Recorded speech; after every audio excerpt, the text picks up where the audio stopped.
etileno, a dificuldade é isto, é que se a fruta for colhida muito cedo, não é?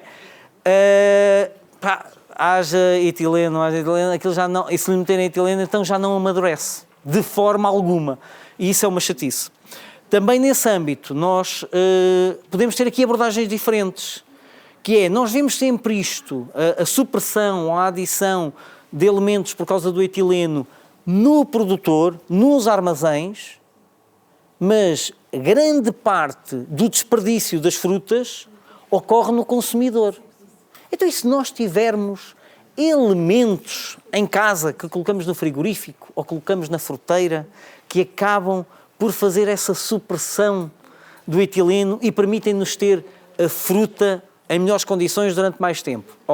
Uma ideia que se calhar está aqui para vencer, não é? Digo eu. O que é que eu venho falar? Venho falar das embalagens inteligentes.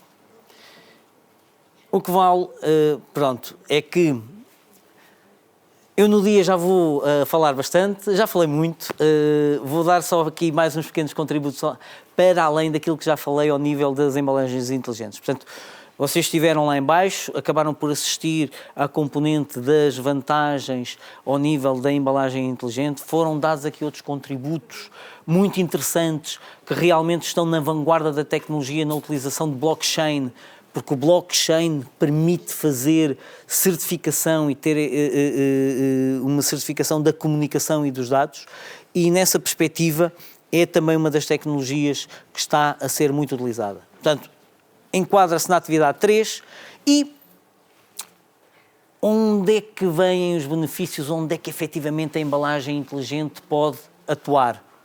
Pode atuar a todos estes níveis. Portanto, nós sabemos que, por exemplo, as perdas vão desde a produção até ao consumo. Em cada uma das fases da cadeia há diferentes níveis de desperdício ou perda, portanto, quando ela for na produção ou quando for no consumidor.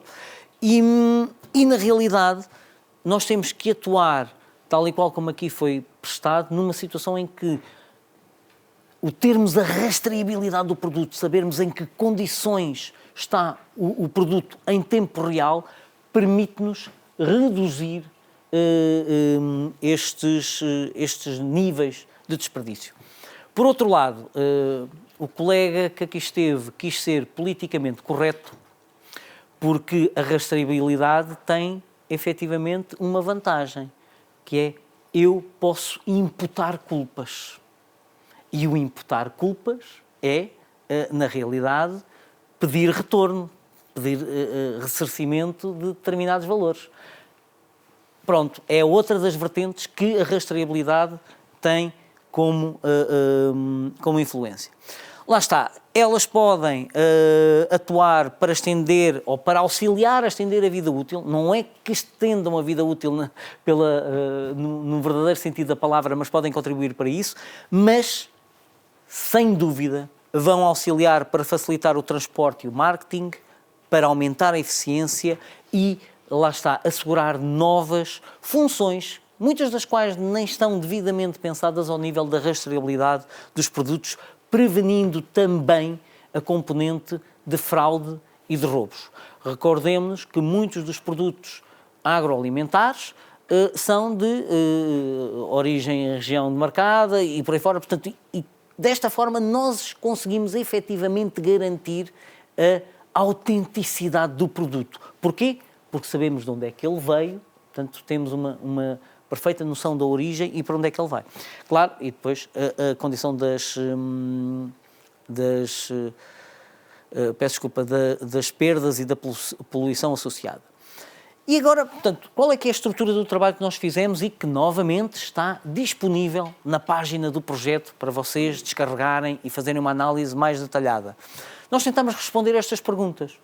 Quais são as tecnologias das embalagens inteligentes mais adequadas para cada um dos subsetores? Quais são as oportunidades na perspectiva da extensão da vida útil, da otimização do processo, da rastreabilidade, da segurança e da qualidade do produto?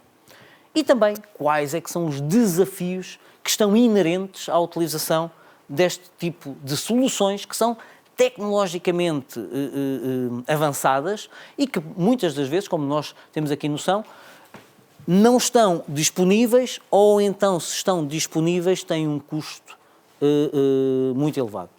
Não posso-vos indicar, portanto, nós acompanhamos isto muito ao nível de benchmarking internacional.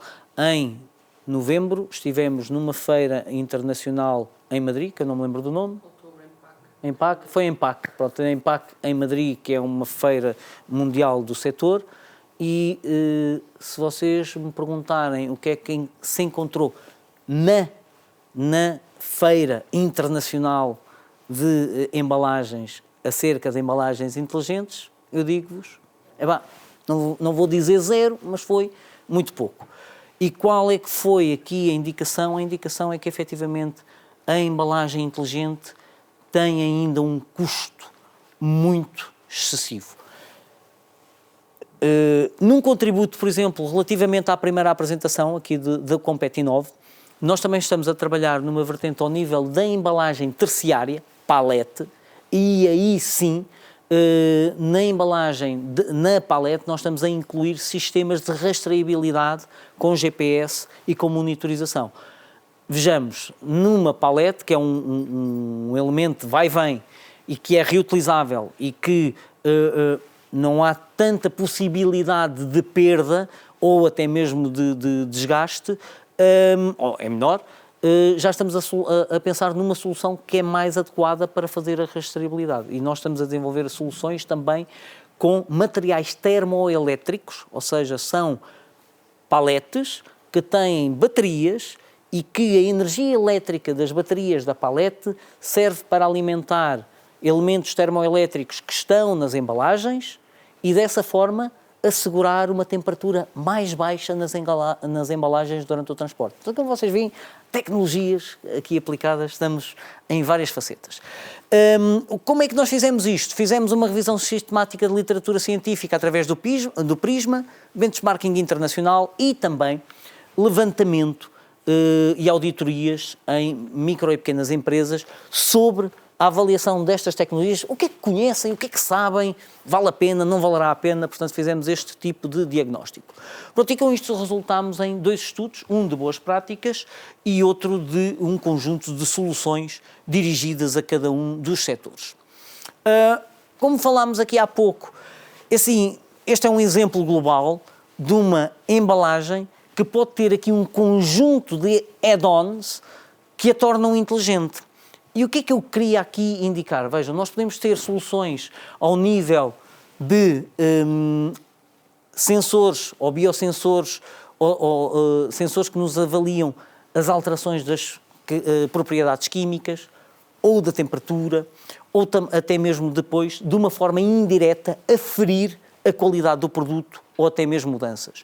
Como é que isto pode ser feito? Pode ser feito através de QR codes que nos avaliam até a genuinidade, a autenticidade ou a contrafação de um determinado produto, sistemas ao nível de código de barras que podem ser transferidos para códigos QR, muito mais na vertente de fazer a rastreabilidade do produto, sensores colocados na tampa que nos permitem efetivamente identificar se a embalagem se encontrava aberta, ou seja, se houve efetivamente aqui uma abertura ou não, e esta própria tampa conter sensores que avaliam as características do produto e a própria temperatura. Portanto, há aqui N soluções que podem estar incluídas e que fazem parte daquilo que nós denominamos como embalagem inteligente. Fundamentalmente, nós podemos dividir isto em 3 tipos, já foi aqui falado: indicadores, sensores, data carriers. A principal característica analisada é a temperatura. Portanto, é sem dúvida a mais importante, apesar de haver algumas outras, como seja o pH, não é? O pH acaba por ser uma medida muito fácil e que nos dá uma indicação muito plausível sobre mudanças no produto. Não é? E isto tem mais a ver com o quê? Tem a ver com a exequibilidade de trabalharmos isto. E lá está, pH e temperatura acabam por ser bastante simples. Quais são os benefícios? Os benefícios são variados e em diferentes vertentes. desde a qualidade, já que permite um controle em tempo real, e com isto nós, com base nestas informações, estender a vida útil, ao nível da segurança, portanto, avaliando como é que é possível estimar se o produto ainda se encontra apto para consumo, lá está, estes sensores de pH, de temperatura, depois por fórmula indireta permite lá chegar, a rastreabilidade ao nível da cadeia de abastecimento dos alimentos, portanto o maior controle e transparência, e também a configuração como foi apresentada na apresentação hoje aqui de manhã. Eu ter um sistema de sensorização que inclui GPS, inclui um acelerómetro e inclui um sensor de temperatura, um sensor de luminosidade, permite-me o quê? Vejam, quando está a fazer a distribuição, há aberturas e fechos de portas. Vamos pensar num veículo que seja refrigerado. Esta abertura e fecho de portas vai haver um acréscimo de temperatura dentro do espaço refrigerado que vai ter consequências no produto. Eu, desta forma, consigo analisar e ter uma perfeita noção quanto tempo a porta esteve aberta. E isso permite-me depois, aos colaboradores, não é, fazer formação, indicar boas práticas. Para quê? Para reduzir esses tempos de abertura, porque esses tempos de abertura dessa interação térmica têm um peso muito grande e consequências no resultado depois final. Também a autenticidade e integridade que pode ser realizada através de tags RFID, portanto de identificação por radiofrequência ou através de QR codes, e lá está. E a interação com o consumidor, aquilo que há bocado falámos, do contar uma história, a embalagem ter um QR code em que eu com o telemóvel aponto para a embalagem e me mostra os pomares, por exemplo, onde aquela compota, de onde aquela compota veio, indicações relativas às características geográficas, gastronómicas, de onde é que surgiu aquela compota. Vejam, há N possibilidades, como se costuma dizer, o limite é a imaginação para esta interação com o consumidor que pode ser possível. E pronto, e depois, ao nível do princípio de funcionamento, o que é que nós temos? Temos várias soluções, já foram também algumas aqui indicadas, os TTIs, que são os Time Temperature Integrators, ou indicadores de tempo-temperatura, que podem ser baseados em princípios mecânicos, químicos, enzimáticos ou microbiológicos. E, na realidade, o que é que eles nos permitem? Os TTIs são medidores de temperatura.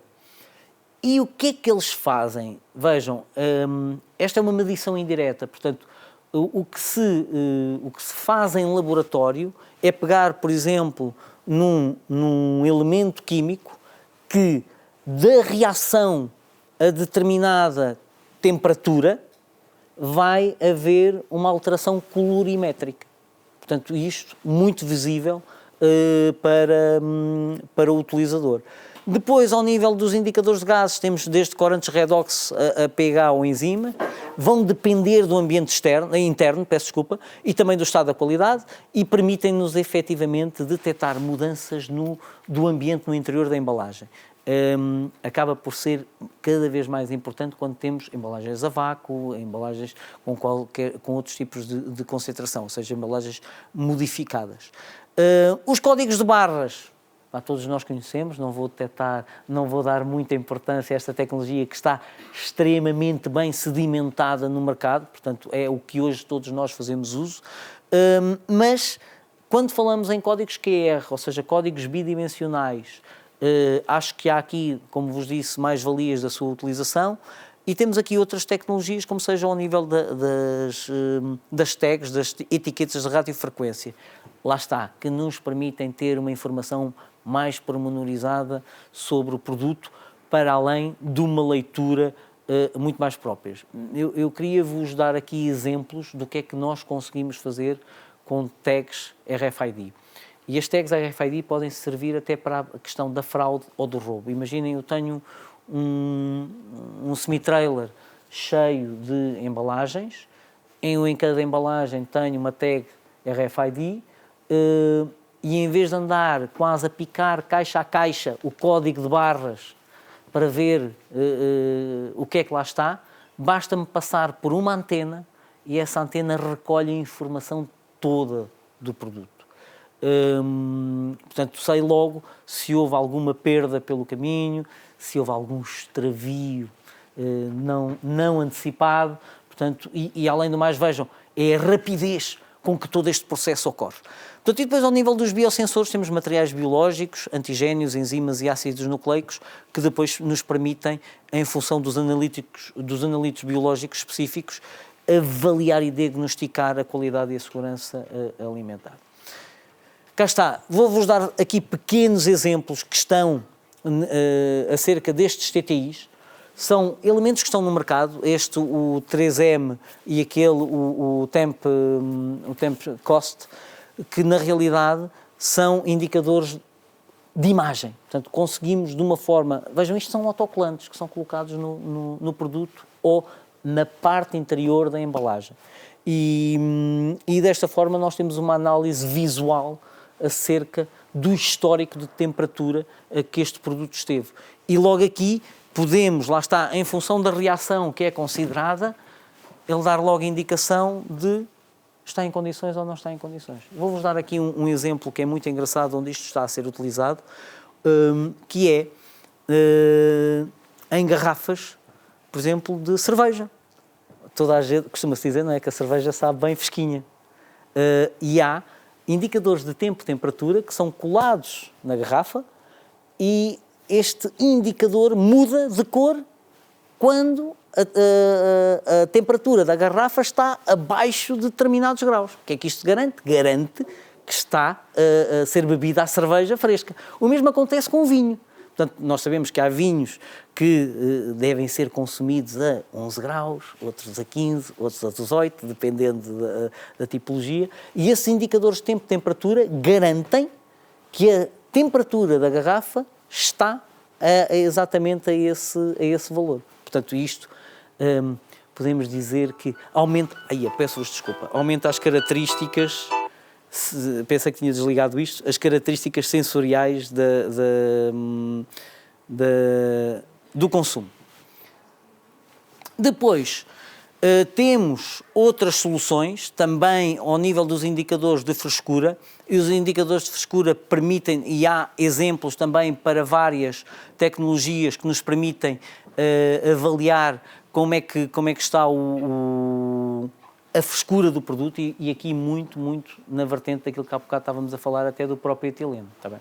Portanto, temos exemplos que nos permitem avaliar esta componente. Este também já mostramos hoje, portanto, a leitura de um sensor com base nos indicadores de gases e que servem tanto para detectar a ocorrência de fugas, como também para dar uma informação acerca, por exemplo, do produto. Portanto, eu faço à consideração e à medição do etileno que eu terei dentro de uma embalagem, eu consigo avaliar o estado ou dar uma indicação do estado de amadurecimento. Portanto, isto são tudo techs que estão devidamente definidas.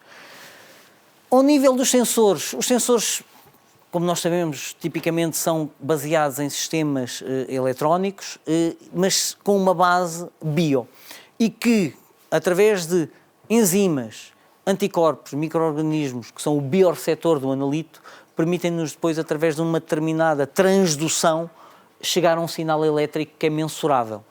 Portanto, e com isto, nós podemos ter sensores de oxigênio baseados na detecção de luminescência, ou sensores de dióxido de carbono também por este mesmo elemento, e que, efetivamente, depois nos permite fazer uma determinada panóplia de aplicações.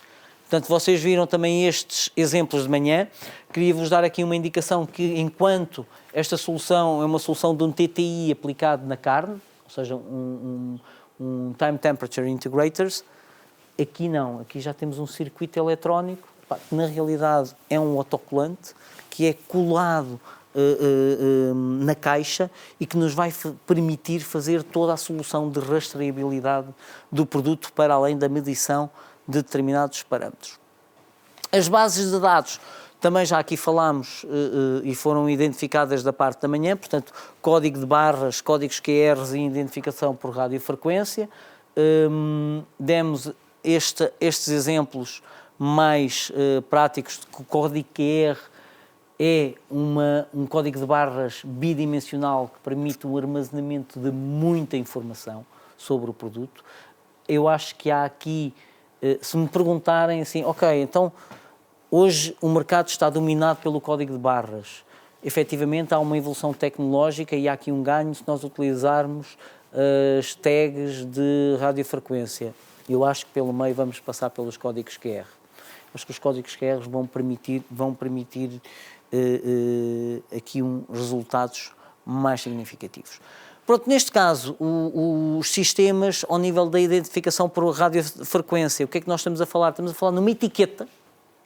Esta etiqueta é um plástico com uma antena e que tem um código e que pode ser colado, no limite, se nós quiséssemos, até produto a produto, se tivéssemos dinheiro para isso, não é? Portanto, estamos a falar que tudo isto tem o seu custo. E que depois uma antena vai energizar, e estou a falar numa tag passiva, vai energizar o circuito e vai receber a informação que ele tem.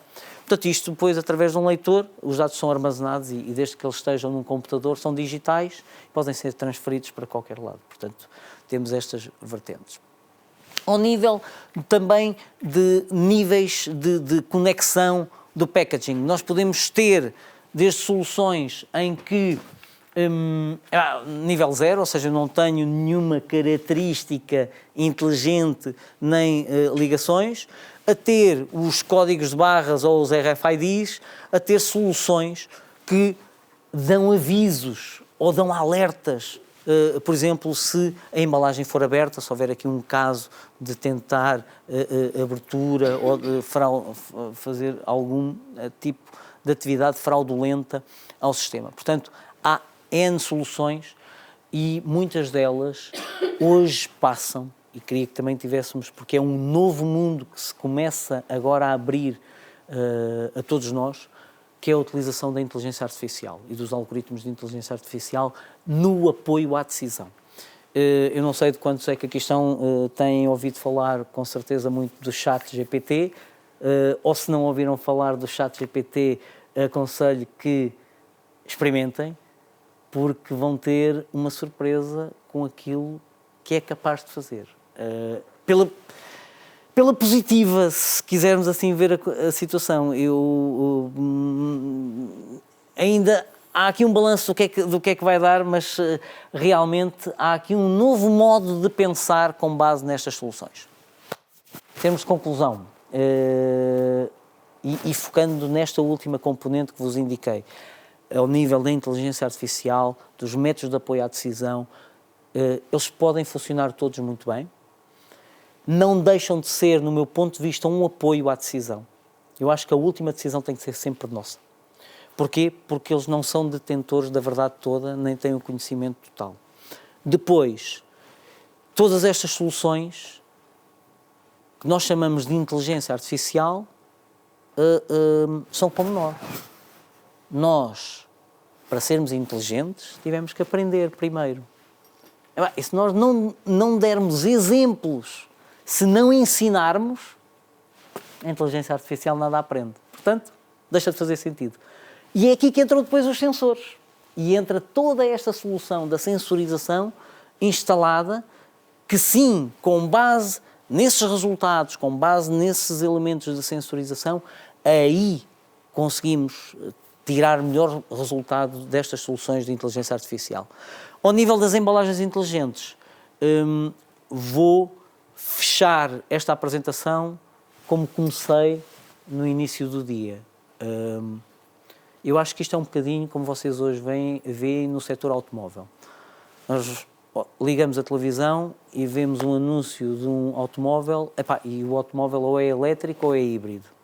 Não há volta a dar. Já sabemos que em 2035, na Europa, deixam de ser vendidos veículos de combustão interna. Portanto, é uma maré que nós não vamos conseguir restringir.